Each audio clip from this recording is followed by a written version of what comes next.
Hello friends, हम एक नया चैप्टर स्टार्ट करते हैं जिसका नाम है wave motion and Doppler effect. ये एक शॉर्ट नोट होगा, मतलब शॉर्ट रिवीजन होगा।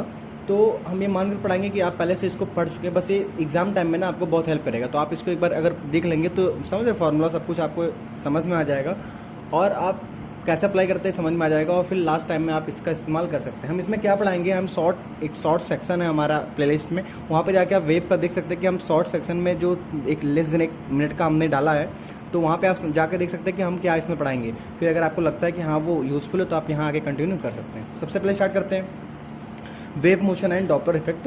तो देखो वेव, सबसे पहले देखो वेव की डेफिनेशन लिखी हुई है। देखो वेव की डेफिनेशन क्या है उसको हम समझने पड़ेगा, एक एग्जांपल समझते हैं, उसको एक एग्जांपल से समझने की कोशिश करते हैं। देखो मान लो हम एक स्ट्रिंग लेते हैं, ठीक है। ये स्ट्रिंग लिए, यहाँ से अटैच कर दिया हमने, इसको क्या किया, इस तरह वाइब्रेट कराया तो यहाँ पे एक वेव जनरेट होता है। अब देखो ये जो वेव जनरेट हुआ ना, देखो कैसे हुआ, यहाँ पे जो ये स्ट्रिंग थी, ये स्ट्रिंग फिर इस तरह होगी, मतलब यहाँ के जो पार्टिकल्स थे ना ये ऊपर गए, यहाँ के पार्टिकल्स नीचे आए, यहाँ के पार्टिकल्स ऊपर गए, यहाँ के पार्टिकल्स नीचे आए। मतलब कि जो पार्टिकल्स है ना वो अपने ही जगह रहकर वाइब्रेट कर रहे हैं, बैक ऊपर नीचे वाइब्रेट कर रहे हैं। ये ऐसा नहीं है कि ये आगे चले जा रहे हैं, नहीं, ये ऐसा नहीं है। ये एक ही जगह पर रह के ऊपर नीचे क्या कर रहे हैं, वाइब्रेट कर रहे हैं। और जब ये वाइब्रेट कर रहे हैं तो ये एडजेसेंट जो इसके एटम्स है इनको भी ये एनर्जी प्रोवाइड कर रहे हैं, ये अपना मोमेंटम इनको प्रोवाइड कर रहे हैं। जब इसे टकराते हैं तो ये अपना मोमेंटम इसको प्रोवाइड कर रहे हैं, जिससे ये भी क्या होना, वाइब्रेट शुरू हो जा रहा है, वाइब्रेट करना शुरू कर दे रहा है। ऐसे ही बगल वाले, और ऐसे वाइब्रेशन होते होते होते होते एक वेव क्या हो रही है, प्रोपोगेट हो रही है। समझ में आया? तो यहाँ पे देखो एक जो पार्टिकल है वो दूसरे को क्या प्रोवाइड कर रही है, मोमेंटम प्रोवाइड कर रही है, जिससे क्या हो रहा है, मतलब मोमेंटम प्रोवाइड करने का मतलब क्या, एनर्जी प्रोवाइड कर रही है, जिससे क्या हो रहा है, एक वेव प्रोपोगेट हो रहा है। ठीक है, तो यहाँ पे मीडियम का ट्रांसफर नहीं हो रहा है और पार्टिकल प्रोपोगेट कर रही है। तो देखो वेव क्या हुआ, wave is a disturbance in which energy, momentum और information transfer from one place to another place in medium without any actual transfer of medium particle. बिना मीडियम पार्टिकल के एक्चुअल ट्रांसफर हुए एनर्जी और momentum में transfer हो जाता है। ठीक है, तो ये वेव का डिफिनेशन हो गया। अब एग्जांपल्स की बात करते हैं। अगर हम एग्जांपल्स की बात करें तो देखो साउंड वेव है, wave in a stretched wire है, wave on a liquid surface है, और लाइट वेव है। तो देखो साउंड वेव क्या होती है, मान लो कोई सोर्स है, ये सोर्स से साउंड निकला तो क्या हुआ, यहाँ पे क्या हुआ, प्रेशर डिफरेंस आया, एटमॉस्फेयर में प्रेशर डिफरेंस आया, जिससे क्या हुआ, एक वेव जनरेट हुआ। अब जब ये वेव जनरेट हुआ तो यहाँ पे जो पार्टिकल्स होते हैं वो किस तरह मूव करते हैं। मान लो कोई पार्टिकल है तो यहाँ पे जब वेव जनरेट हुआ तो यहाँ पे पार्टिकल्स ऐसे ऐसे मूव किए, यहाँ पे जो डिस्टर्बेंस क्रिएट हुआ तो यहाँ से पार्टिकल क्या हुआ, बैक एंड फोर्थ मूव किए। यहाँ के जो पार्टिकल्स होंगे बैक एंड फोर्थ मूव किए, यहाँ पे पार्टिकल जो होंगे बैक एंड फोर्थ मूव किए, और ऐसे ऐसे मूव करते करते जो वेव है कुछ इस तरह मूव कर जाती है इसके मूवमेंट की वजह से। और यहाँ पे मान लो कोई ऑब्जर्वर है तो इनकी बातों को ये ऑब्जर्व कर लेता है। तो यहाँ पे जो पार्टिकल्स है वो किस तरह मूव की, ऐसे ऐसे बैक एंड फोर्थ मूव की, और वेव जो है वो ऐसे मूव करेगी। समझ में आया? तो ये होगी साउंड वेव की बात। वेव इन स्ट्रेस वायर, देखो ये वायर स्ट्रेस है, यहाँ पे हमने क्या किया, एक पल्स दिया तो वेव जनरेट हुई, और यहाँ पे जो पार्टिकल्स है ऊपर नीचे मूव कर रहे हैं, और वेव कुछ इस तरह मूव करते चले जाइए, क्योंकि यहाँ पे पार्टिकल्स जो है वो मोमेंटम ट्रांसफर करते हुए चले जा रहे हैं, जिसकी वजह से क्या हो रहा है, वेव मूव करते चले जाएगी। और यहाँ पे भी जब पार्टिकल ये इधर जाएंगे तो दूसरे पार्टिकल से टकराएंगे, कोलाइड होंगे, और जिसकी वजह से क्या होगा, दूसरा वाला पार्टिकल भी मोशन शुरू करेगा, वाइब्रेशन शुरू करेगा, और ऐसे करते करते क्या हुआ, वेव पूरी प्रोपोगेट हो जाती है। समझ में आया? लिक्विड सरफेस की बात करें तो मान लो कि लिक्विड सरफेस है, उस पर अगर हम एक समझ रहे हो एक मतलब पत्थर डालते हो तो वो क्या हुआ, वेव जनरेट करती है। और जब वेव जनरेट करती है तो वहाँ पे देखो क्या हुआ, जो पार्टिकल्स रहते हैं ना ये ऊपर नीचे वाइब्रेट करते रहते हैं, और जो वेव है वो क्या होती है, मूव करती हुई चली जाती है, क्योंकि यहाँ जो पार्टिकल्स है वो इनसे कोलाइड करते हैं तो इनको मोमेंटम ट्रांसफर करते हैं। मोमेंटम ट्रांसफर करने का सिंपली मतलब है कि एनर्जी का ट्रांसफर होना, और वेव कुछ इस तरीके से मूव करती हुई चली जाती है। ठीक है, लाइट वेव हमें पता है, जो लाइट वेव होती है अगर उसकी बात करें तो लाइट वेव, जब हम बल्ब लाइट वेव मान लो कि एक ट्यूबलाइट लेते हैं तो बल्ब ग्लो कराते हैं तो क्या होती है, पूरे डायरेक्शन में क्या होती है, वेव प्रोपगेट कर जाती है। समझ में आया? एक देखो नोट पॉइंट है, नोट पॉइंट क्या है, wind blow is not an example of a wave motion. देखो जब विंड ब्लो करती है ना तो वहां पे जो पार्टिकल्स होते हैं ना मीडियम के, वो भी समझ रहे हो शिफ्ट हो जाते हैं। तो यहाँ पे देखो मीडियम का शिफ्ट हो गया, मीडियम पार्टिकल का शिफ्ट हो गया, और मीडियम पार्टिकल का शिफ्ट होना क्या वेव होता है, नहीं। वेव में क्या होता है, जो मीडियम पार्टिकल वो एक ही जगह रह के वाइब्रेट करते हैं, या फिर वो बैक एंड फोर्थ कर सकते हैं, और या फिर अप एंड डाउन कर सकते हैं। तो यहाँ पर क्या होता है, विंड में जो पार्टिकल्स है वो खुद शिफ्ट कर जाते हैं, तो ये एक वेव नहीं होगी, क्योंकि वेव में पार्टिकल शिफ्ट नहीं होते। तो wind blow is not an example of a wave motion. समझ में आया? अब देखो हम क्लासिफिकेशन ऑफ वेव की बात करते हैं। क्लासिफिकेशन ऑफ वेव की सबसे पहले on the basis of medium requirement, मतलब मीडियम की बेसिस पे बात करते हैं तो एक होता है मैकेनिकल वेव या इलास्टिक वेव, दूसरा होता है नॉन मैकेनिकल या इलेक्ट्रोमैग्नेटिक वेव। देखो मैकेनिकल वेव इलास्टिक वेव का मतलब क्या, मैकेनिकल वेव एक ऐसा वेव जिनमें प्रोपिगेट करने के किसकी जरूरत हो, मीडियम, तो यहाँ पे मीडियम की जरूरत होनी चाहिए। और जो मीडियम है ना उसको मीडियम जो होती है यहाँ पे होना बहुत जरूरी है। और मैकेनिकल वेव को एक दूसरा नाम भी देते हैं क्या, इलास्टिक वेव। देखो इलास्टिक वेव क्यों दिए, मान लो साउंड वेव है, साउंड वेव यहाँ से जनरेट हुआ तो यहाँ पे देखो पार्टिकल्स क्या होंगे, बैक एंड फोर्थ मूव करेंगे। अब जब पार्टिकल बैक एंड फोर्थ ऐसे ऐसे करके मूव करेंगे तो यहाँ पे क्या हुआ, वेव का प्रोपगेशन होगा। अब जो पार्टिकल्स, अगर मान लो कि पार्टिकल्स यहाँ से गया और यहाँ पर जब पहुंचा तो ये क्या हुआ, वापस नहीं आया, तो क्या ये पार्टिकल जब यहाँ से मूव किया यहाँ पे और ये वापस नहीं आया तो क्या यहाँ पे वेव प्रोपगेट होगा, नहीं होगा। मतलब कि ये जो पार्टिकल जब वाइब्रेट कर रहा है तो जब अपने एक्सट्रीम पोजीशन पर जा रहा है तो इसकी टेंडेंसी होनी चाहिए कि ये अपने ओरिजिनल पोजीशन को क्या करे, रीगेन। तो मतलब जब ये अपने पोजीशन को जब भी रीगेन करेगा जब इसके पास कौन सी प्रॉपर्टी होगी, इलास्टिसिटी होगी। तो इलास्टिसिटी प्रॉपर्टी होगी तभी ये अपने आप को क्या करेगा, रीगेन। तो इसी वजह से जो मीडियम होती है उनके पास इलास्टिसिटी प्रॉपर्टी भी होना बहुत जरूरी है। और दूसरी प्रॉपर्टी की बात करते हैं इनर्शिया। मान लो मीडियम पार्टिकल है, ये वाइब्रेट किया तो ये क्या होगा, दूसरे वाले पार्टिकल से कोलाइड करेगा और इसको भी वाइब्रेट करा देगा, यहाँ पे एनर्जी ट्रांसफर करा देगा। एनर्जी ट्रांसफर कैसे होगी, जब इस पार्टिकल के पास खुद के पास एनर्जी होगी, और खुद के पास एनर्जी होने के मतलब क्या, इस खुद पार्टिकल के पास क्या हो, मोमेंटम हो, तभी तो ये दूसरे वाले को मोमेंटम प्रोवाइड करेगा। और खुद के पार्टिकल के पास मोमेंटम होगा जब उसके बाद खुद क्या होगी, एक इनर्शिया होगी, एक मास होगा। तो जब मास होगा तभी उसके पास क्या होगी, इनर्शिया होगी।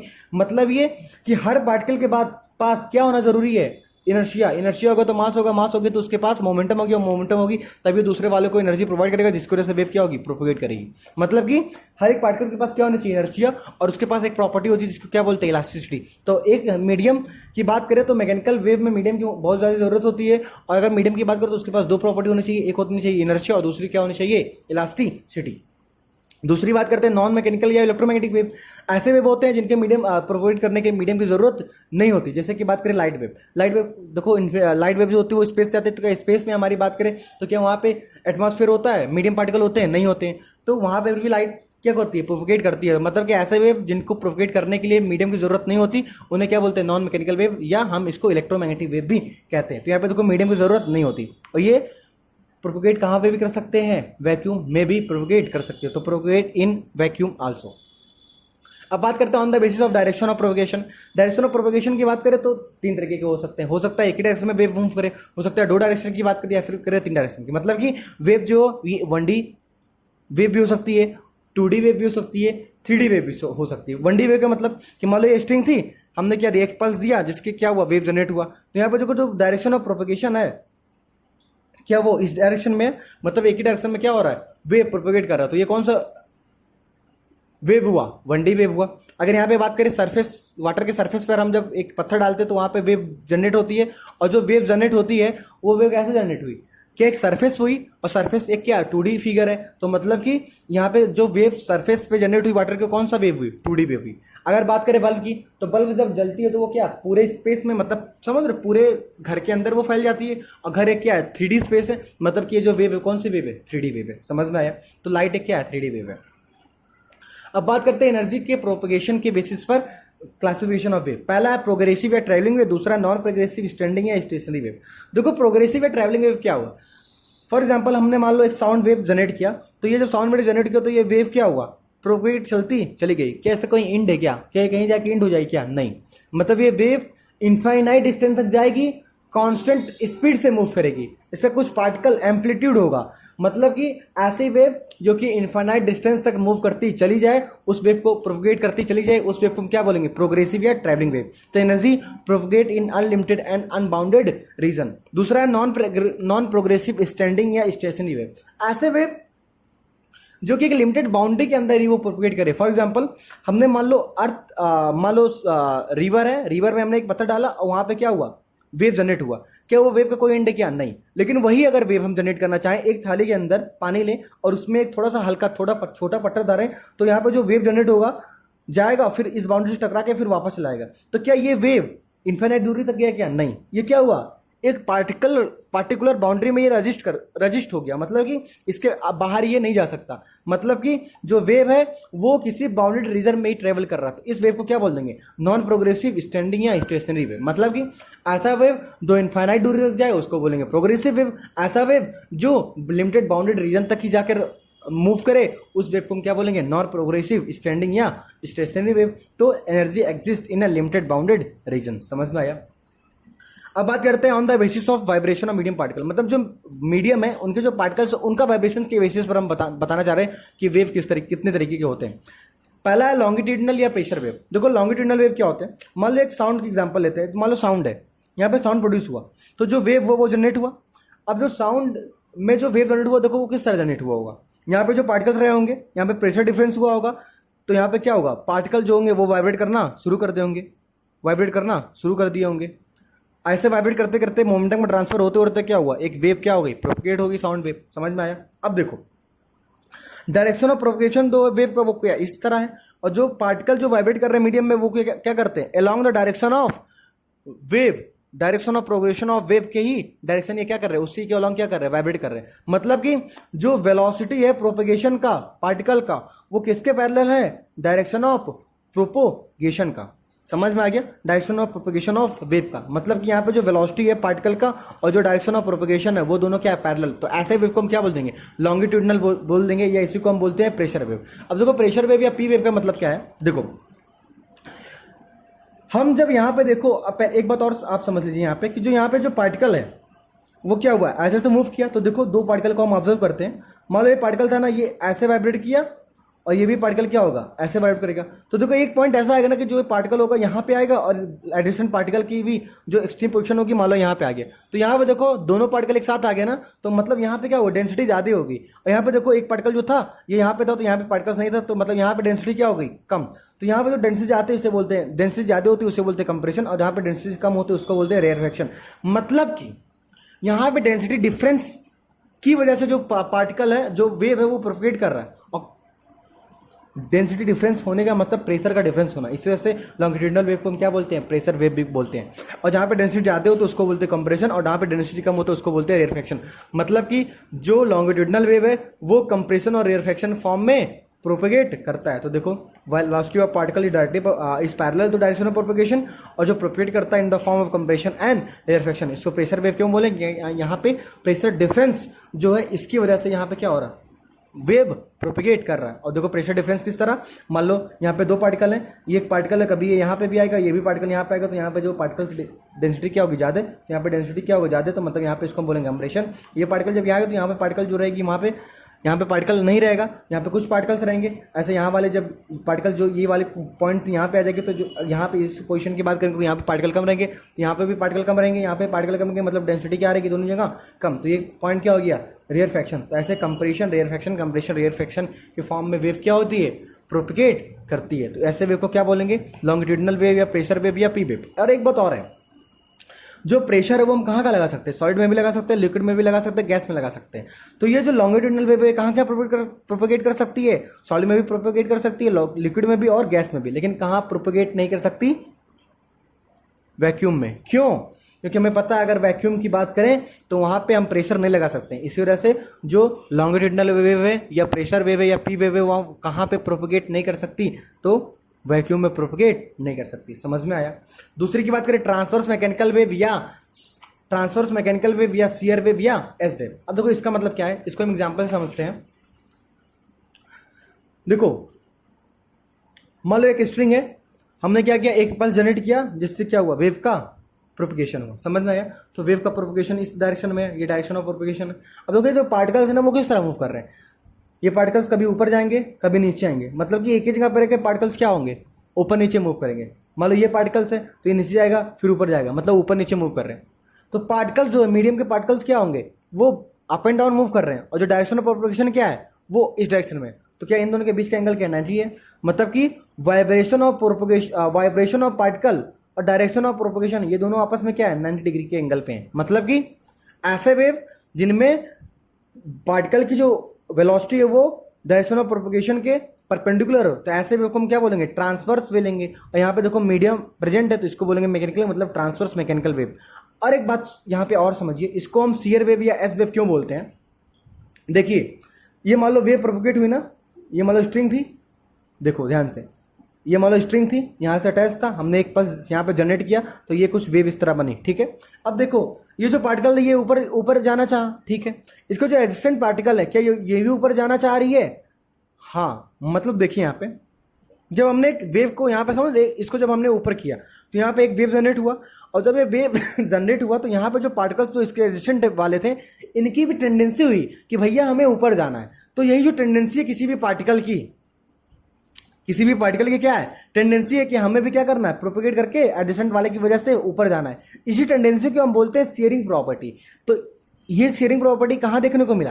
ट्रांसवर्स वेव में देखने को मिला। इसी वजह से ट्रांसवर्स वेव को हम क्या बोलते हैं? शियर वेव या एस वेव बोलते हैं। अब देखो जो ये वेव प्रोपेगेट कर रही है तो कहीं पे भी इसकी एम्पलीट्यूड क्या है? ज़्यादा है, और कहीं पे इसका एम्पलीट्यूड क्या है? ज़्यादा है, और कहीं पे इसका एम्पलीट्यूड क्या है? अप स्ट्रीम, मतलब कि मीन पोजीशन से अपवर्ड है ज़्यादा, और कहीं पे भी मीन पोजीशन से डाउनवर्ड है। तो जो अपवर्ड है ना, इसको इस पॉइंट को हम बोलते हैं क्रस्ट, और इस पॉइंट को बोलते हैं ट्रफ। मतलब कि जो ट्रांसवर्स वेव है वो किस फॉर्म में प्रोपेगेट कर रही है? क्रेस्ट और ट्रफ के फॉर्म में प्रोपेगेट कर रही है। तो देखो यहाँ पे ट्रांसवर्स मैकेनिकल वेव या शियर वेव या एस वेव, जिसमें वेलोसिटी ऑफ पार्टिकल जो होगी वो डायरेक्शन ऑफ प्रोपेगेशन की क्या है? परपेंडिकुलर, मतलब प्रोपेगेट करती है in the form of crest और ट्रफ के भी। और यहाँ पे देखो इस तरह वेव प्रोपेगेट कर रहा है, डायरेक्शन ऑफ प्रोपेगेशन इस तरह है, और जो पार्टिकल्स है ये क्या अप एंड डाउन मूव कर रहे हैं। समझ में आया? तो 90 डिग्री के एंगल पे, तो इसी को बोलते हैं ट्रांसवर्स मैकेनिकल वेव। समझ में आया? देखो डायरेक्शन ऑफ प्रोपेगेशन ऐसा है, और वेव जो पार्टिकल है वाइब्रेशन है वो क्या करते हैं? अप एंड डाउन, मतलब 90 डिग्री एंगल बना रहे हैं। समझ में आया? अब देखिए हम इंपॉर्टेंट पॉइंट की बात करते हैं। सबसे पहला इंपॉर्टेंट पॉइंट क्या है?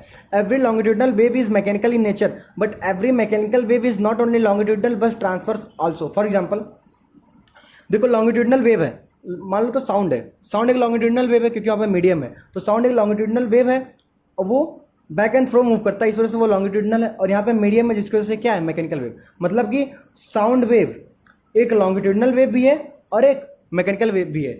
तो जितने भी लॉन्गिट्यूडनल वेव होंगे वो मैकेनिकल होंगे, क्योंकि लॉन्गिट्यूडनल वेव बिना पार्टिकल के मूव नहीं कर सकता, बिना मीडियम के मूव नहीं कर सकता। तो जितने भी लॉन्गिट्यूडनल वेव होंगे वो मैकेनिकल वेव होंगे। लेकिन अगर हम स्ट्रिंग वेव की बात करें, स्ट्रिंग वेव कैसा है? जो स्ट्रिंग में हम वेव दौड़ाते हैं वो कैसा होता है? ट्रांसवर्स वेव होता है, पार्टिकल्स ऐसे मूव करते हैं, डायरेक्शन ऑफ प्रोपगेशन ऐसा होता है, तो एक ट्रांसवर्स वेव होता है। और यहाँ पे देखो मीडियम प्रेजेंट है, मतलब ये क्या है? Mechanical wave. मतलब कि मैकेनिकल वेव, स्ट्रिंग एक मैकेनिकल वेव भी है, संग में ट्रांसवर्स भी है। मतलब कि सभी लॉन्गिट्यूडनल वेव मैकेनिकल वेव हो सकते हैं, लेकिन सभी मैकेनिकल वेव लॉन्गिट्यूडनल नहीं हो सकते। क्यों? क्योंकि एक स्ट्रिंग एक ऐसा एग्जांपल है जो कि मैकेनिकल वेव होते हुए भी कैसा है? ट्रांसवर्स है। समझ में आया? मतलब कि every longitudinal wave is mechanical in nature, but every mechanical wave is not only longitudinal but transverse also. समझ में आया? दूसरा क्या है? All non mechanical wave is transverse in nature, but all transverse wave is not only non mechanical but mechanical also. अब देखो यहाँ पे देखो हम बात करते हैं लाइट वेव। लाइट वेव कैसा है? एक ट्रांसवर्स वेव है और ट्रांसवर्स वेव है, और लाइट एक कैसा वेव है? एक वेव और है नॉन मैकेनिकल वेव। लाइट एक ट्रांसवर्स वेव क्यों? क्योंकि ये परपेंडिकुलर होती है ना इलेक्ट्रोमैग्नेटिक फील्ड, जिसकी वजह से वो प्रोपेगेट करता है। तो लाइट एक कैसा हुआ? ट्रांसवर्स वेव हुआ। और लाइट को प्रोपेगेट करने के मीडियम की जरूरत नहीं होती, मतलब एक नॉन मैकेनिकल वेव भी है। लेकिन वहीं पे अगर हम बात करें स्ट्रिंग की, तो स्ट्रिंग एक कैसा वेव है? ट्रांसवर्स वेव है, और ये कैसा है? एक मैकेनिकल वेव भी, क्योंकि यहाँ पे मीडियम प्रेजेंट है। मतलब कि स्ट्रिंग वेव एक ऐसी वेव है जो ट्रांसवर्स होते हुए भी क्या है? मैकेनिकल। मतलब कि जितने भी नॉन मैकेनिकल वेव है, जितने भी नॉन मैकेनिकल वेव है वो ट्रांसवर्स हो सकते हैं, लेकिन जितने ट्रांसवर्स वेव है वो नॉन मैकेनिकल नहीं हो सकते। क्यों? क्योंकि कुछ ऐसा भी ट्रांसवर्स वेव है जो कि मैकेनिकल होते हैं। For example string wave. समझ में आया? तो देखो all non mechanical wave are transverse in nature, but all transverse wave are not only non mechanical but also mechanical. समझ में आया? अब देखो बात करते हैं some example of mix and P wave. देखो फॉर एग्जांपल मान लो हमने एक रॉड लिया, ठीक है, और हमने क्या किया? एक हैमर से इसको इस तरह मारा, तो इसके जो पार्टिकल्स होंगे कोई या इस तरह वाइब्रेट करेंगे, और डायरेक्शन ऑफ प्रोपगेशन जो होगी वेव का इस तरह होगा। तो यहाँ पे क्या हुआ? लॉन्गिट्यूडनल वेव जनरेट हुआ। दूसरा तरीका क्या हो सकता है? इसी रॉड को हम ले और हम क्या करें? हैमर से उसको इस तरह मारे, तो देखो पार्टिकल्स क्या होंगे? ऊपर नीचे अप एंड डाउन मूव करेंगे, और डायरेक्शन ऑफ प्रोपगेशन क्या होगा? इस तरह होगा। तो ये कौन सा वेव हो जाएगा?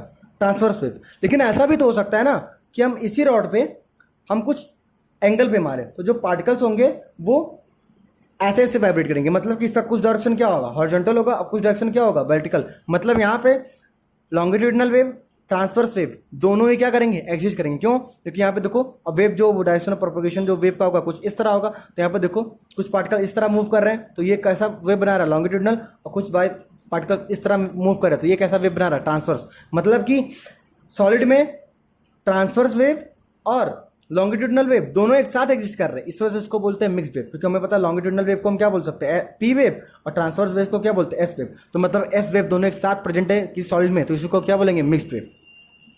समझ में आया? अब देखो एक बात और, कि जो लॉन्गिट्यूडनल वेव है और जो ट्रांसवर्स वेव है, जो लॉन्गिट्यूडनल वेव प्रोपेगेट करता है और जो ट्रांसवर्स वेव प्रोपेगेट करता है, तो हमें ऐसा ऑब्जर्व होता है कि जो लॉन्गिट्यूडनल वेव है जिसे हम बोलते हैं पी वेव, उसकी स्पीड ज्यादा होती है with respect to transverse wave. मान लो ये लगभग 9 होती है, ये लगभग 5 किलोमीटर पर सेकंड, 5 मीटर पर सेकंड होती है, 5 किलोमीटर पर सेकंड, एग्जाम्पल की बात कर रहे हैं। तो लॉन्गिट्यूडनल वेव की बात करें जिसे हम प्रेशर वेव करते हैं, उसकी स्पीड ट्रांसवर्स वेव के रिस्पेक्ट में ज्यादा होती है। तो देखो some example of mixed P और एस वेव में जो स्पीड होती है पी वेव की वो ज्यादा होती है एस वेव के एग्जाम्पल में, एस वेव के रिस्पेक्ट में। समझ में आया? और मिक्स्ड पी एस वेव कहाँ एग्जिस्ट कर सकती है, तो मतलब हम सॉलिड की बात कर सकते हैं। इसका जो एग्जांपल है मिक्स्ड पी और एस वेव कहाँ प्रेजेंट हो सकती है, उसका पहला एग्जांपल है रिपल।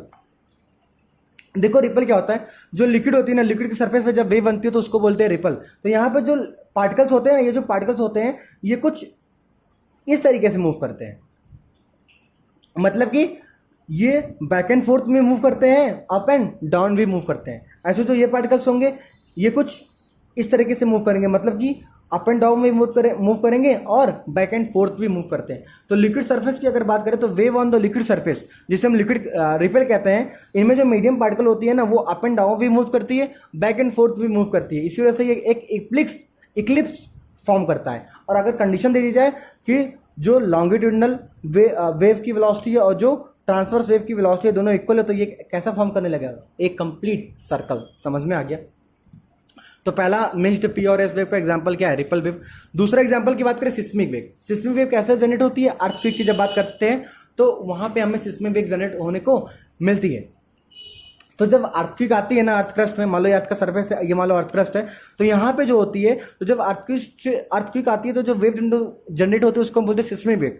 और ये जो वेव होती है ये कुछ पी, मतलब कि अगर डायरेक्शन ऑफ प्रोपगेशन ऐसा है वेव का, तो पार्टिकल्स बैक एंड फोर्थ भी मूव करते हुए नजर आते हैं। और कुछ ऐसा भी होता है कि मान लो डायरेक्शन ऑफ प्रोपगेशन कुछ ऐसा है तो पार्टिकल्स जो होते हैं वो अप एंड डाउन भी मूव करते हुए नजर आते हैं। मतलब कि जब अर्थक्वेक आती है तो जो वेव जनरेट होता है उसको हम बोलते हैं सिस्मिक वेव, उसमें हमें पी वेव और एस वेव दोनों ही देखने को मिलता है। समझ में आया? अब कुछ इंपॉर्टेंट पॉइंट है। देखो इंपॉर्टेंट पॉइंट में क्या लिखा है, पी वेव और एस वेव। देखो हम बता चुके हैं कि पी वेव कहाँ जनरेट कर सकते हैं, प्रेशर कहाँ जनरेट कर सकते हैं, सॉलिड में भी, लिक्विड में भी, गैस में भी। इस वजह से जो पी वेव होती है वो सॉलिड, लिक्विड, गैस तीनों में भी प्रोपेगेट कर सकती है। लेकिन कहाँ नहीं कर सकती, वैक्यूम में। क्यों? क्योंकि वहाँ पे मीडियम नहीं है, वहाँ पे प्रेशर जनरेट नहीं कर सकते क्योंकि मीडियम वहाँ पे नहीं है। तो pressure can be applied on all 3 medium, so it can propagate in all 3 medium, not propagate in vacuum. क्यों? क्योंकि वहाँ पे पार्टिकल नहीं है, मीडियम नहीं है तो हम प्रेशर जनरेट नहीं कर सकते।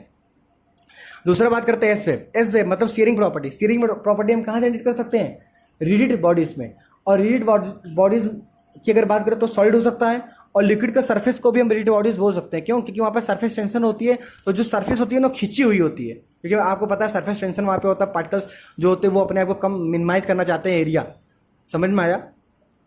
तो वहाँ पे भी जो सरफेस होती है क्या होती है, खिंची होती है, तो वहाँ पे थोड़ी बहुत रिजिडिटी हमें देखने को मिलती है। तो रिजिडिटी कहाँ देखने को मिलती है, सॉलिड पे और लिक्विड के सरफेस पे। तो मतलब लिक्विड के सरफेस पे और सॉलिड पे हमें क्या देखने को मिल सकती है, सीयरिंग प्रॉपर्टी। और सीयरिंग प्रॉपर्टी देखने को मिलता है, मतलब कि सीयरिंग स्ट्रेस देखने को मिलता है। तो मतलब वहाँ पे हम एस वेव को जनरेट करा सकते हैं। एक बात और देखें कि अगर मान लो लिक्विड सरफेस की बात करते हैं, तो ये लिक्विड का सरफेस है और लिक्विड का ये मान लो अंदर पार्ट है, तो यहाँ पे जो पार्टिकल होंगे वो लॉन्गिट्यूडनली प्रोपेट करेगा वेव। और यहाँ पे जो सरफेस पे होगी पार्टिकल्स वो कुछ एप्लिक्स फॉर्म करेगा। मतलब यहाँ पे पी और एस वेव दोनों देखने को मिलता है। मतलब सरफेस पे मिक्स वेव देखने को मिलता है, और अगर अंदर जाएंगे तो लॉन्गिट्यूडनल वेव देखने को मिलता है, क्योंकि पार्टिकल सिर्फ back and fourth he move करते हैं। समझ में आया? अब जो हमने क्लासिफिकेशन पढ़ा वेव का अलग अलग बेसिस पर, उसको हम समराइज करते हैं कुछ एग्जाम्पल्स लेके। ठीक है, देखिए साउंड वेव। क्या साउंड वेव को मैकेनिकली इलास्टिक वेव बोल सकते हैं? हाँ बोल सकते हैं। क्यों? क्योंकि साउंड वेव को प्रोपोगेट करने के लिए मीडियम की जरूरत होती है, तो ये एक मैकेनिकल वेव या इलास्टिक वेव है। अच्छा, प्रोग्रेसिव वेव या ट्रैवलिंग वेव बोल सकते हैं? हाँ ये भी बोल सकते हैं। क्यों? क्योंकि हमें पता है कि अगर साउंड हम कहीं पे प्रोड्यूस कराते हैं तो वो इनफाइनाइट डिस्टेंस तक विथ फाइनाइट स्पीड मूव करता है, तो मतलब हाँ ये प्रोग्रेसिव या ट्रैवलिंग वेव भी है। अच्छा, इसको लॉन्गिट्यूडनल या पी वेव बोल सकते हैं क्या? हाँ बोल सकते हैं। क्यों बोल सकते हैं? क्योंकि मैं पता है कि जो पार्टिकल का जो मीडियम पार्टिकल का जो वाइब्रेशन होता है वो along the direction of propagation होता है, तो ठीक हाँ कह सकते हैं कि साउंड वेव एक लॉन्गिट्यूडनल वेव या पी वेव है। ऐसे ही wave on a stressed wire, अगर कोई वायर स्ट्रेस्ड है तो क्या उसको मैकेनिकली इलास्टिक वेव बोल सकते हैं? हाँ बोल सकते हैं, क्योंकि हमें पता है कि स्ट्रेस्ड वायर मीडियम वहाँ पे रिक्वायरमेंट होती है। ट्रांसवर्स या मैकेनिकल वेव, हाँ स्ट्रेस्ड वायर में ट्रांसवर्स वेव भी मूव करती है। Wave on the surface of water, क्या उसको मैकेनिकली इलास्टिक वेव बोल सकते हैं? हाँ बोल सकते हैं, क्योंकि हमें पता है कि सरफेस ऑफ वाटर मीडियम की वजह से ही वहाँ पे वेव प्रोड्यूस होती है। 2D वेव, हाँ एक सरफेस होता है इसको हम 2D वेव भी बोल सकते हैं। ऐसे लाइट वेव को क्या नॉन मैकेनिकल वेव बोल सकते हैं? हाँ, क्योंकि मीडियम की जरूरत नहीं होती लाइट वेव को ट्रैवल करने के लिए, जैसे हम रेडियो वेव की भी बात कर सकते हैं। क्या एक 3D वेव होती है? हाँ 3D वेव होती है, क्योंकि हमें पता है कि ये पूरे स्पेस में फैलती है 3 डायमेंशनली। इसे हम प्रोग्रेसिव या ट्रैवलिंग वेव बोल सकते हैं। हाँ ट्रैवलिंग या प्रोग्रेसिव वेव भी बोल सकते हैं। क्यों? क्योंकि हमें पता है कि ये इनफाइनाइट डिस्टेंस तक मूव कर सकती है। Wave on a stretched spring, आपको स्प्रिंग है उसको स्ट्रेच कर दिया, तो क्या ये 1D वेव करेगी? हाँ, एक ही डायरेक्शन में डायरेक्शन ऑफ प्रोपगेशन होता है।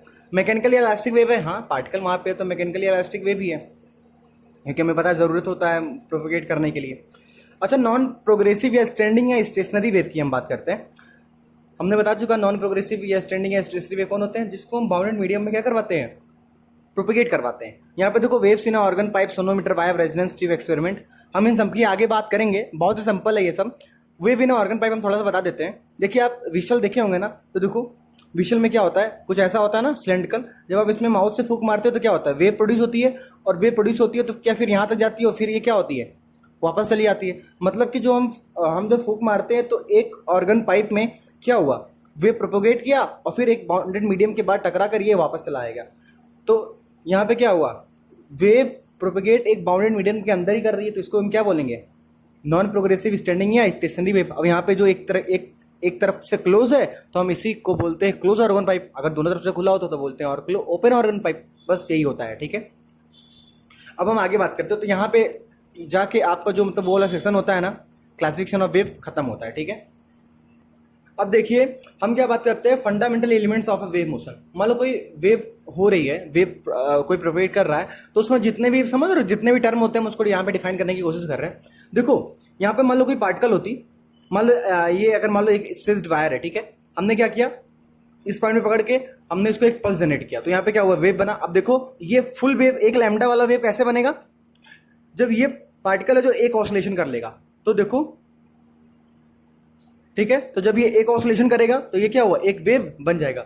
और जो ऑसिलेशन का टाइम पीरियड होगा क्या, उतने ही दूर में ये वेव ट्रेवल किया है। तो अगर मान लो ये एक वेव हुआ, तो अगर मान लो कि इसका जो ऑसिलेशन का टाइम पीरियड था वो टी था, तो उतने समय में ये वेव यहाँ तक पहुंचा, इसका भी टाइम पीरियड क्या होगा, टी। और अगर इसके डिस्टेंस की बात करें तो लैम्डा डिस्टेंस ट्रेवल करेगा, और अगर फेज के टर्म में बात करें तो कितना, 2 पाई। समझ में आ गया? तो टाइम की बात करें तो 2 टी लैम्डा और 2 पाई फेज एंगल। समझ में आ गया? अब देखो फ्रीक्वेंसी क्या होती है, frequency is equal to 1 upon time period. मतलब कि एक टाइम को हम कांस्टेंट मान ले, पर यूनिट टाइम में जितने भी नंबर ऑफ वेव होंगे, देखो फ्रीक्वेंसी क्या होती है, पर यूनिट टाइम में जितने भी नंबर ऑफ वेव होंगे उसी को हम क्या बोलेंगे, फ्रीक्वेंसी बोलेंगे। एंगुलर फ्रीक्वेंसी, पर यूनिट टाइम में जितने भी नंबर ऑफ वेव हैं उस वेव के कॉरेस्पॉन्ड लैम्डा होंगे, और उस लैम्डा के कॉरेस्पॉन्ड जितने भी एंगल्स होंगे, जितने भी क्या होंगे, एंगल, मतलब angle correspond to dash lambda is called angular frequency. तो angular frequency is equal to per unit time में जितने भी उसके क्या होंगे, डिस्टेंस होगी, जितने भी नंबर ऑफ वेव होंगे। मान लो एक वेव बनती है तो लैम्डा डिस्टेंस होगा, और उस लैम्डा डिस्टेंस के कॉरेस्पॉन्ड जो फेज डिफरेंस होगा उसी को हम क्या बोलेंगे, एंगुलर फ्रीक्वेंसी। तो angular frequency is equal to 2 pi by T, which is equal to 2 pi 1 by T को हम क्या लिख सकते हैं, एन फ्रीक्वेंसी। समझ में आया? तो 2 पाई एन। वेव नंबर की बात करें तो wave number is equal to what, 1 by lambda, मतलब पर यूनिट डिस्टेंस यहाँ पे आ गई, पर यूनिट डिस्टेंस में कितने नंबर ऑफ वेव है इसी को हम क्या बोलेंगे, वेव नंबर। और अगर एंगुलर वेव नंबर की बात करें तो एंगुलर वेव नंबर का मतलब पर यूनिट डिस्टेंस में जितने वेव होंगे उसके कॉरेस्पॉन्ड जो लैम्डा होगा, उसके कॉरेस्पॉन्ड जो एंगल होगा, फेज एंगल होगा, उसी को हम क्या बोल देंगे, एंगुलर वेव नंबर। मतलब कि जितने वेव होंगे उससे कॉरेस्पॉन्ड जो एंगल होगा उसी को क्या बोलेंगे, 2 पाई न्यू बार, उसी को बोलेंगे angular wave number, which is 2 pi by lambda, which is equal to omega by V. Omega by V कैसे आया, देखो 2 पाई बाय लैम्डा है ना, इसको n से मल्टीप्लाई कर दो ऊपर नीचे, तो 2 पाई n क्या हो गया ओमेगा, और n लैम्डा को क्या कर लिखते हैं v, तो k is equal to omega by P. ये एक ऐसा टर्म है ना जिसको आप समझने से अच्छा है कि इसको याद रखिए, क्योंकि आप समझ के भी ना कुछ नहीं कर पाएंगे जब तक आपको फॉर्मूला याद नहीं रहेगा, क्योंकि एक बहुत ही मतलब गंदा सा टर्म है, ठीक है। अब बात करते हैं वेव स्पीड। देखो जो एक वेव हमने देखा, देखो जो ये वेव ट्रेवल की क्या टी टाइम में लैम्डा डिस्टेंस ट्रेवल की, तो speed is equal to what, distance upon time. Distance यहाँ पे लैम्डा है, टाइम की बात करो टी है, तो वेलोसिटी क्या होगी वेव का, लैम्डा बाई टी होगी, और 1/t को n लिखते हैं तो n लैम्डा हो गया। और हम पढ़ चुके हैं k is equal to 2 pi by lambda which is equal to omega by V. तो हम यहाँ से देखो v इज इक्वल टू क्या, ओमेगा बाई के लिख सकते हैं, तो देखो v is equal to omega by K, तो wave speed is equal to lambda by T which is equal to N lambda which is equal to omega by K. ये बहुत ही important formulas है। और अगर के की यूनिट की बात करें, जिसको हम बोलेंगे यूनिट रेडियन पर मीटर, और इसको दूसरा नाम बोलते हैं वेव प्रोपगेशन कांस्टेंट। समझ में आ गया। और अगर इसकी बात करो तो देखो ये मीन पोजीशन से जो मैक्सिमम इसका दूरी है पार्टिकल का, वो क्या है, उसी के क्या है एम्पलीट्यूड है। समझ में आया। और ये क्या है क्रेस्ट, और ये क्या है ट्रफ। समझ में आया। अब कुछ इंपॉर्टेंट पॉइंट की बात करते हैं। देखो इस इंपॉर्टेंट पॉइंट में हम क्या बताना चाह रहे हैं। अगर क्वेश्चन में दिया गया कि मान लो मीडियम इज गिवन, मतलब कि आपको मीडियम बोल देगा कि भैया ये मीडियम है, मीडियम कांस्टेंट है, मतलब सेम थ्रू आउट जो आप पढ़ेंगे वो, अगर मान लो मीडियम कांस्टेंट है थ्रू आउट, सेम उस क्वेश्चन में मान लो वो दिया गया है कि मीडियम क्या है कांस्टेंट। मीडियम कांस्टेंट होने का मतलब क्या है, उस मीडियम में जो वेव की वेलोसिटी होगी वो क्या हो गई कांस्टेंट। इस बात को आपको समझना पड़ेगा। जो वेव होती है ना, वेव की जो वेलोसिटी होती है ना, वो मीडियम पे डिपेंड करती है। तो अगर मीडियम दिया क्वेश्चन में, मतलब कि हमें वेलोसिटी बोल देगी, साफ बोल देगा कि वेलोसिटी क्या है कांस्टेंट, तो v is equal to N lambda होता है, तो एन लैम्डा भी क्या हो जाएगा कांस्टेंट, तो n इज इनवर्सली प्रोपोर्शनल टू लैम्डा हो जाएगा। तो देखो N lambda is equal to constant, तो n इज इनवर्सली प्रोपोर्शनल क्या हो जाएगा 1 बाई लैम्डा। अगर क्वेश्चन में दिया सोर्स इज गिवन, देखो मान लो कोई एक स्ट्रेस वायर है, हम इसको ऑसिलेट करवाएंगे तो ये एक वेव जनरेट करेगा, इसको हम और तेजी से ऑसिलेट करवाएंगे तो यहाँ पे वेव और तेजी से प्रोपेगेट करेगा। मतलब क्या कि जो सोर्स है ना, सोर्स डिटरमाइन कर रहा है कि उस वेव की फ्रीक्वेंसी क्या होगी। तो अगर सोर्स दिया है तो मतलब फ्रीक्वेंसी आपको दिया है, तो अगर सोर्स गिवन है तो मतलब फ्रीक्वेंसी बोल के रखा कि भाई कांस्टेंट है, तो n क्या हो गया कांस्टेंट, तो v is equal to N lambda, n constant, तो v is directly proportional to क्या हो गया लैम्डा। समझ में आया। तो v is directly proportional to lambda. ये क्वेश्चन पे बहुत बार यूज करता है, इसका कॉन्सेप्ट हम बात करते हैं। मान लो कोई वेव है वो प्रोपेगेट कर रही है, सोर्स हमने दिया कि मतलब एक कोई सोर्स थी, वहां से हमने एक वेव को प्रोपेगेट कराया, तो वो वेव क्या हो रही है प्रोपेगेट कर रही है। वो अलग अलग मीडियम से जा रही है, एक मीडियम में जा रही है जिसका फ्रीक्वेंसी n1 है, वेलोसिटी v1 है, लैम्डा 1 इसकी जो डिस्टेंस है वेव की। मीडियम 2 की बात करें तो वहां पे n2 v2 और लैम्डा 2 दिया है। अब देखो मीडियम 1 से मीडियम 2 में जा रहा है, तो क्या इसके फ्रीक्वेंसी में चेंज आएगा क्या, नहीं। क्यों, क्योंकि हमें पता है फ्रीक्वेंसी किसके ऊपर डिपेंड करती है, सोर्स पे। और यहाँ पे क्वेश्चन में क्या दिया है, सोर्स क्या दिया है, सेम दिया है, मतलब कि n1 इज इक्वल टू क्या होगा n2। अब देखो यहाँ पे मीडियम चेंज हो रही है ना, हमें पता है मीडियम चेंज होने का मतलब क्या है कि कहीं ना कहीं वेलोसिटी क्या हो रही है चेंज। देखो आप एयर की बात करो तो 330 होता है, वाटर की बात करो तो 1450 होता है। मतलब कि अलग अलग मीडियम में जो वेलोसिटी होती है वेव की वो अलग अलग होती है। मतलब कि जो वेलोसिटी होती है वो किस पे डिपेंड कर रही है, मीडियम पे। तो यहाँ पे देखो मीडियम चेंज हो रहा है ना, और मीडियम चेंज हो रहा है तो यहाँ की वेलोसिटी क्या होगी, अलग होगी। तो v1 is not equal to v2, मतलब अलग अलग होगी। और हमें पता है कि फ्रीक्वेंसी सेम है तो v is equal to N lambda, तो एन सेम है तो v is directly proportional to lambda, मतलब अलग अलग लैम्डा भी होगा, मतलब lambda is not equal to lambda 2। समझ में आया। मतलब देखो यहाँ से कंक्लूड हम क्या करना चाह रहे हैं, बहुत इंपॉर्टेंट बात, कि अगर क्वेश्चन में दिया है कि सोर्स सेम है तो फ्रीक्वेंसी सेम है, मीडियम सेम है तो वेलोसिटी सेम है। क्यों, क्योंकि हमें पता है फ्रीक्वेंसी डिपेंड करती है सोर्स पे और वेलोसिटी डिपेंड करती है मीडियम पे। समझ में आया।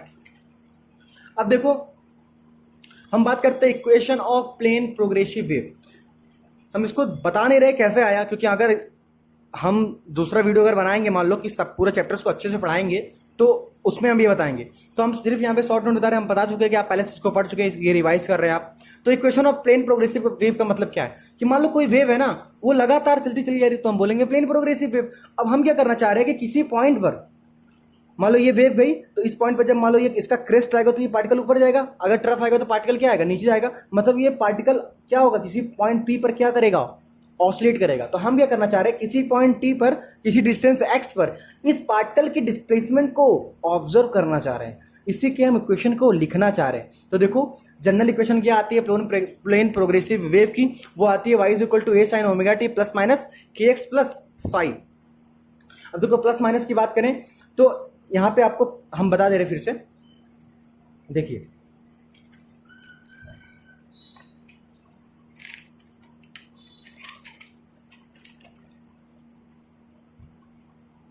तो जो जनरल इक्वेशन आई प्लेन प्रोग्रेसिव वेव की वो क्या आई, y is equal to a sin omega T plus minus के एक्स प्लस 5। अब यहाँ पे देखो प्लस होगा कि माइनस होगा वो कैसे हम देखेंगे। तो देखो omega T plus K x या ओमेगा टी माइनस के एक्स, या कितने वेरिएशंस हो सकते हैं ओमेगा टी और के एक्स के बीच में। तो एक हो सकता है omega T plus K x, एक होता है ओमेगा टी माइनस के एक्स, एक हो सकता है ओमेगा टी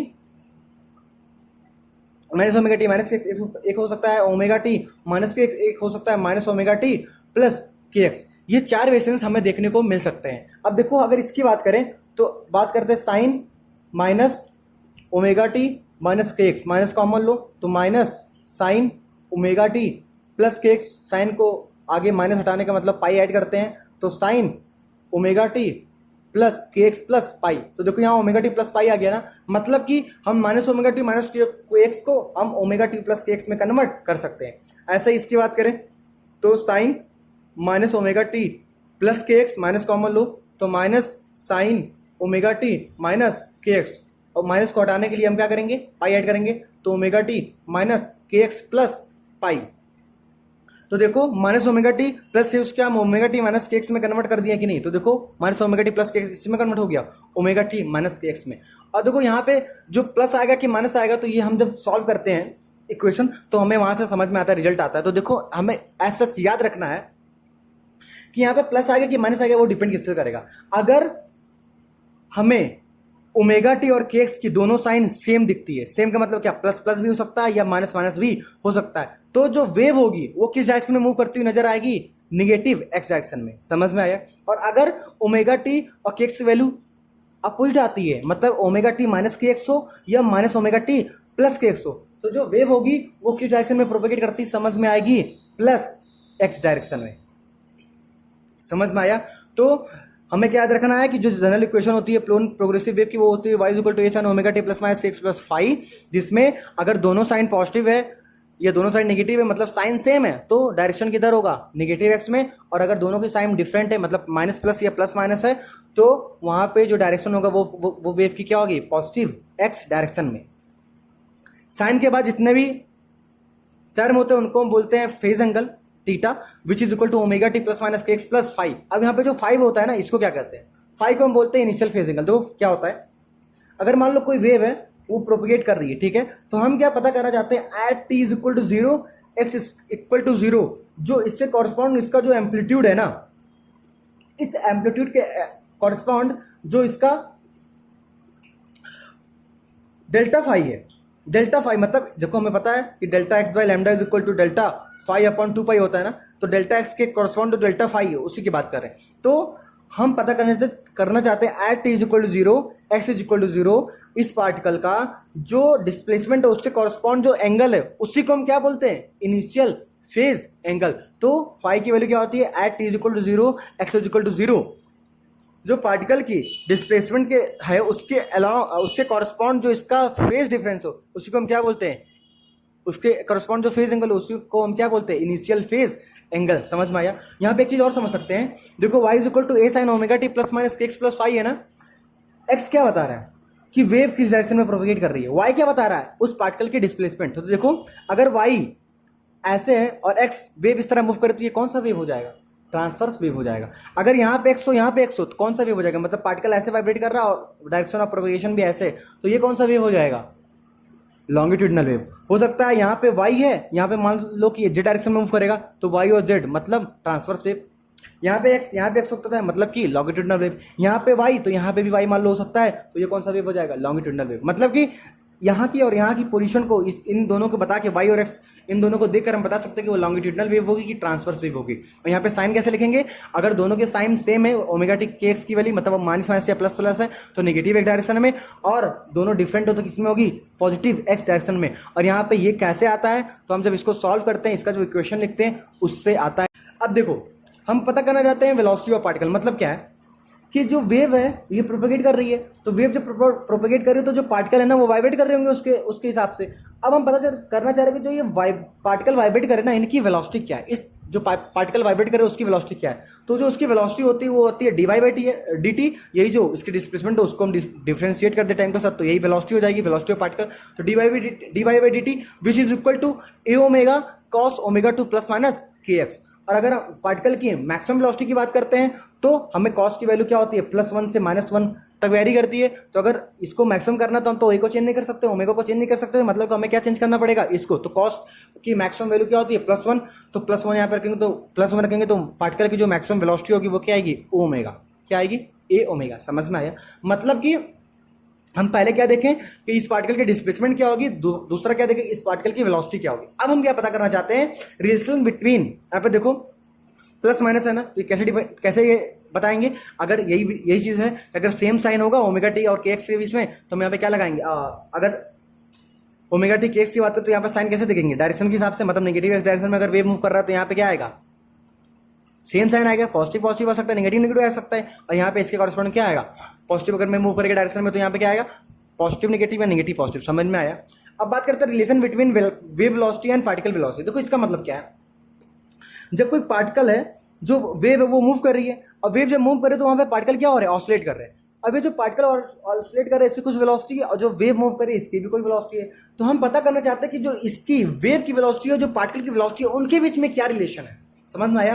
तो इसको भी जब हम क्वेश्चन सॉल्व करते हैं, हम मानते हैं कि किसी टी कांस्टेंट को मान के हम जब क्वेश्चन सॉल्व करते हैं तो हमें क्या आता है, जो पार्टिकल की वेलोसिटी होती है which is equal to plus minus velocity of wave into del Y by del X. मतलब हम स्लोप लेते हैं वाई एक्स ग्राफ का, और प्लस माइनस वी को हम जब मिलाते हैं तो क्या आता है, पार्टिकल की वेलोसिटी आती है। ठीक है, which is equal to plus minus wave velocity और del Y by del x को हम क्या लिखते हैं, स्लोप। फॉर एग्जांपल देखो, मान लो कोई वेव है ऐसे मूव कर रही है, तो हमें पता करना चाह रहे हैं कि अगर ये वाई एक्स ग्राफ है तो पता करना चाहते हैं कि बताओ इस पार्टिकल की जो होगी इसकी वेलोसिटी क्या होगी, या किस तरफ ये मूव करने की टेंडेंसी रखेगा, ऊपर जाने की टेंडेंसी रखेगा या नीचे जाने की टेंडेंसी रखेगा। तो हम देखो इस पॉइंट के लॉन्ग स्लोप देखते हैं, तो स्लोप हमें पता है कि जो ये टीटा होता है वो एंटी क्लॉकवाइज लेते हैं एक्स एक्सिस से, तो यहाँ पे टीटा आ गया, तो मतलब tan टीटा क्या आ रहा है, निगेटिव आ रहा है। तो देखो particle of velocity is equal to plus minus V, tan theta होता है मतलब डेल वाई डेल एक्स होता है। अब यहाँ पे tan टीटा क्या आ रहा है, निगेटिव आ रहा है, यहाँ पे वेलोसिटी है v।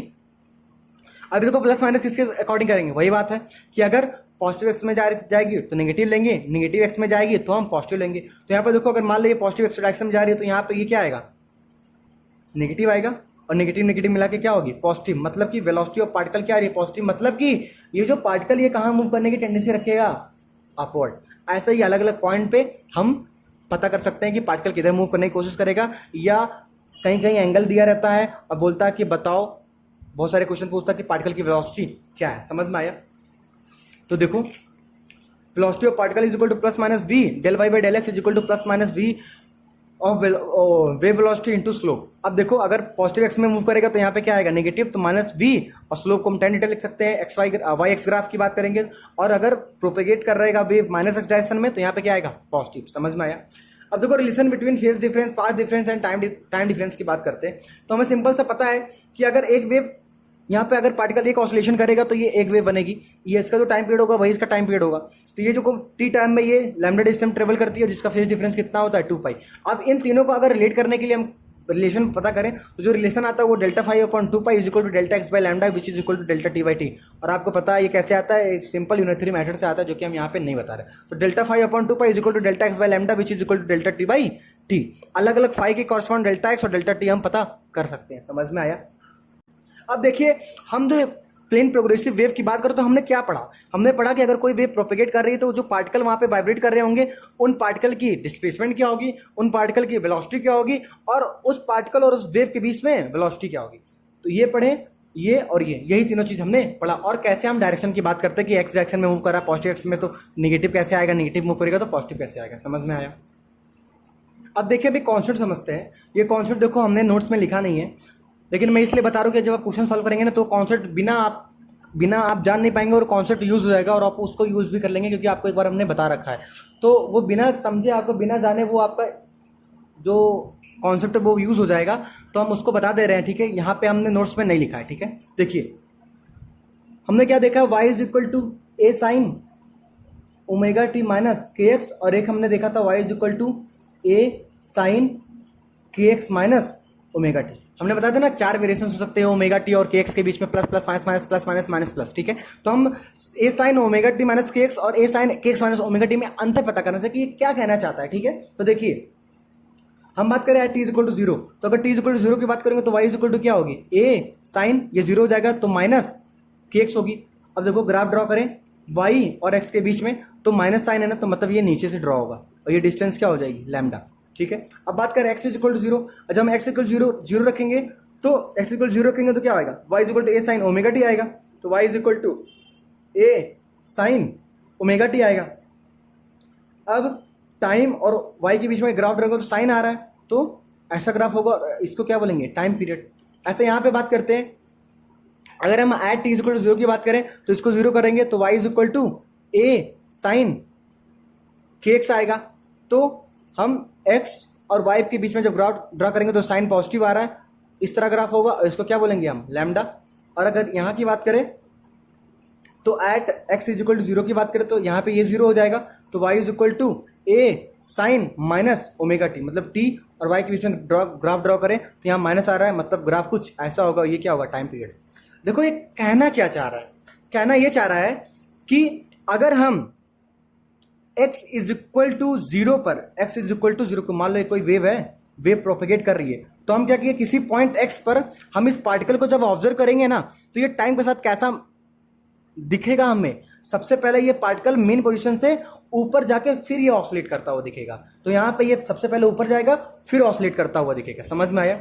यहाँ की अगर बात करें इस इक्वेशन से, सबसे अगर इसकी बात करते हैं तो ये अगर हम किसी पॉइंट की अगर बात करेंगे ना, किसी पॉइंट एक्स पर इसकी बात करेंगे ना, तो ये टाइम के साथ सबसे पहले क्या जाएगा, नीचे जाएगा, फिर उसके बाद में ऑसिलेट करता हुआ दिखेगा। मतलब कि ये किसी एक पॉइंट एक्स पर अगर ये वेव बनेगी तो ये क्या होगा, सबसे पहले ये नीचे जाएगा और फिर ये ऑसिलेट करता हुआ दिखेगा। तो बस y is equal to A sine omega T minus के x, y is equal to A sine के एक्स माइनस ओमेगा टी में बस इतना सा अंतर है कि जब हम इसकी बात करेंगे तो ये ऊपर जाके फिर ऑसिलेट करेगा, ये नीचे आके फिर ऑसिलेट करेगा, बस इतना अंतर है। अब इसका यूज कैसे क्वेश्चन में आएगा ना वो आप जान भी नहीं पाएंगे और उसका यूज हो जाएगा, ठीक है। तो हम इसको बता दिए, हम नोट्स में ये नहीं लिखे हैं, ठीक है। हम नहीं चाहते कोई चीज स्किप हो। अब देखिए हम ट्रैवलिंग वेव फंक्शन की बात करना चाह रहे हैं, मतलब कि हम ये देखना चाह रहे हैं कि कोई मान लो वेव हमने हमें दे दिया गया, तो क्या वो वेव ट्रैवलिंग वेव है कि नहीं है, वो हम कैसे समझेंगे। फॉर एग्जाम्पल मान लो हमें दिया कि y is equal to x minus v t का स्क्वायर है, तो बताओ ये वेव ट्रैवलिंग है कि नहीं। ट्रैवलिंग होने का मतलब क्या, ये वेव क्या इन्फिनिट डिस्टेंस से लगातार चलता चला जाएगा कि नहीं, यही हमें क्या करना, पता करना। तो इसके 2 कंडीशन होते हैं, उस कंडीशन से जाने के पहले हम थोड़ा सा फिर से ट्रैवलिंग वेव समझा देते हैं। देखो ट्रैवलिंग वेव क्या होती है, एक ऐसी वेव होती है जो लगातार इनफाइनाइट दूरी तक चली जाती है, इनफाइनाइट दूरी तक चली जाएगी। इसका कुछ एक पार्टिकुलर एम्पलीट्यूड होता है, ऐसा नहीं होता कि ये एम्पलीट्यूड इनफाइनाइट होता है, नहीं, इसका कुछ एम्पलीट्यूड होता है, कुछ फाइनाइट एम्पलीट्यूड होता है, जिसके हिसाब से वो पार्टिकल वेव प्रोपेगेट करते हुए चली जाती है, कहाँ तक, इनफाइनाइट। मतलब इनफाइनाइट डिस्टेंस तक एक पार्टिकुलर एम्पलीट्यूड लेते हुए वो पार्टिकल मूव करती चली जाएगी, तो इसी को क्या बोलते हैं, ट्रैवलिंग वेव। तो देखो ट्रैवलिंग वेव को हम कैसे बोलेंगे कि ये वेव ट्रैवलिंग है। इसके 2 कंडीशन है, पहला कंडीशन सेटिस्फाई करेंगे तो y is equal to f, यहाँ पे हम बता दे रहे हैं y जो है वो फंक्शन होना चाहिए t plus minus x by b. आपको नहीं समझ में आ रहा होगा, चलिए हम फिर से बताते हैं। y is equal to omega T plus minus के एक्स पढ़े हैं कि नहीं। हम जब प्लेन प्रोग्रेसिव वेव की बात करें तो क्या ओमेगा टी के एक्स के टर्म में वो वेव आई थी कि नहीं, आई थी। अब omega T plus minus x के एक्स के टर्म में वो आई थी ना, तो मतलब कि आपको लग रहा है कि हाँ ये वेव हो सकती है, समझ में आया। इसी का दूसरी बात करते हैं, इसको हम क्या करते हैं, ओमेगा से डिवाइड कर देते हैं। तो देखो ओमेगा से जब इसको डिवाइड करेंगे तो क्या यहाँ पे टी बचेगा और यहाँ पे के बाई डब्ल्यू is equal to what, 1/v होगा, तो यहाँ पे देखो x बाई वी आ जाएगा। तो देखो ये इसमें कन्वर्ट हो गया कि नहीं। अब देखो t plus minus x by v आ गया, अब इसको हम क्या करते हैं, v से मल्टीप्लाई कर देते हैं। तो यहाँ पे जब v से मल्टीप्लाई करेंगे तो यहाँ पे देखो vt और ये v कट जाएगा, तो क्या है x। मतलब कि अगर कोई y मतलब डिस्प्लेसमेंट पार्टिकल का फंक्शन में है t plus minus x by v के, या फंक्शन में है v t plus minus x में, या ओमेगा टी प्लस माइनस के एक्स के फॉर्म में है, तो मतलब वो एक ट्रैवलिंग वेव हो सकती है नहीं, हो सकती है। तो दूसरा कंडीशन क्या सेटिस्फाई करना पड़ेगा कि जो वहां पे x और t के रिस्पेक्ट में जो y होनी चाहिए ना वो फाइनाइट हो चाहिए। क्यों, क्योंकि x और t हम किसी पॉइंट पे अगर बात कर लें, किसी पॉइंट x किसी पॉइंट t पे बात कर लें, तो उसकी जो पार्टिकल की जो एक्सट्रीम पोजीशन होनी चाहिए ना वो फाइनाइट होनी चाहिए, ये नहीं कि इनफाइनाइट हो जाए। अगर ये इनफाइनाइट होगा तो ये वेव कहाँ रह जाएगी, समझ में आ रहा है। मतलब अगर यहाँ की अगर बात करें किसी पॉइंट t किसी पॉइंट x पर, तो यहाँ पे देखो कुछ ए से कम है, लेकिन कुछ है ना फाइनाइट वैल्यू है, यहाँ पे भी फाइनाइट वैल्यू है, यहाँ पे भी फाइनाइट वैल्यू है, मतलब कि y की वैल्यू हमें क्या रखनी है, फाइनाइट, इन्फिनिटी नहीं रखनी है। तो यहाँ पे दो कंडीशन सेटिस्फाई करना होगा। पहला कंडीशन कि वो function of t plus minus x by v या v t plus minus x या ओमेगा टी प्लस माइनस के एक्स के फॉर्म में होनी चाहिए, और दूसरा जो इसकी एम्पलीट्यूड होगी वो क्या करना होगा, हमें फाइनाइट रखना होगा। तब जाके हम बोलेंगे कि हाँ वो वेव क्या होगी, ट्रेवलिंग वेव होगी। दोनों को सेटिस्फाई करना होगा। तो हम इसे ट्रिक की बात करते हैं। तो हमें अगर पूछा जाएगा कि वो ट्रैवलिंग वेव है कि नहीं, तो हम क्या करेंगे, उसको प्रूफ करने की ये कोशिश करेंगे वो ट्रैवलिंग वेव नहीं है। और ट्रैवलिंग वेव नहीं होने का प्रूफ क्या करेंगे, हम क्या करेंगे कि जो y है ना उसको हम इन्फिनिटी ले जाने की कोशिश करेंगे। अगर y इन्फिनिटी हो गया तो मतलब वो ट्रैवलिंग वेव नहीं है। अगर एग्जाम्पल की एक बात करें, चलो इसी एग्जाम्पल की बात करते हैं। y is equal to x minus v t का स्क्वायर था ना। अब हम चाहते हैं कि ये ट्रैवलिंग वेव है कि नहीं, तो हम पता करना चाहते हैं। तो हम इसको क्या करना चाह हम क्या करें कि हम इसको क्या कर रहे हैं कि इसको हम इन्फिनाइट प्रूफ करें। तो हम मान लेते हैं कि y क्या होगा, इन्फिनाइट। तो y इन्फिनाइट होने के लिए क्या होना चाहिए, इसकी वैल्यू को इन्फिनाइट होना चाहिए। इसमें अगर इन्फिनाइट की बात करें तो अगर ये इन्फिनाइट हो जाए या ये इन्फिनाइट हो जाए, तो मान लो अगर x इन्फिनाइट हो गया तो इन्फिनाइट में से कुछ वैल्यू कम करेंगे तो कोई मतलब नहीं है, वो भी इन्फिनाइट होगा। इन्फिनाइट का स्क्वायर क्या होगा, इन्फिनाइट। मतलब कि अगर x इन्फिनाइट हो गया तो y की वैल्यू इन्फिनाइट हो सकती है। तो मतलब कि x इन्फिनाइट अगर हो गया तो y की वैल्यू इन्फिनाइट हो सकती है, मतलब कि ट्रैवलिंग वेव नहीं हो सकती है। समझ में आया, क्योंकि एक कंडीशन आ सकता है अगर हम x की वैल्यू इन्फिनाइट कर दें तो y इन्फिनाइट हो जाएगा, तो मतलब कि ट्रैवलिंग वेव नहीं रह जाएगा। मतलब एक पॉइंट है, एक कंडीशन है कि यहाँ पे ट्रैवलिंग वेव नहीं हो पाएगा, तो हम बोलेंगे ट्रैवलिंग वेव नहीं है। दूसरे एग्जाम्पल की बात करते हैं, y is equal to 1/t plus x. क्या ट्रैवलिंग वेव है कि नहीं, तो देखो टी एक्स है ना, टी एक्स के फंक्शन में है ना,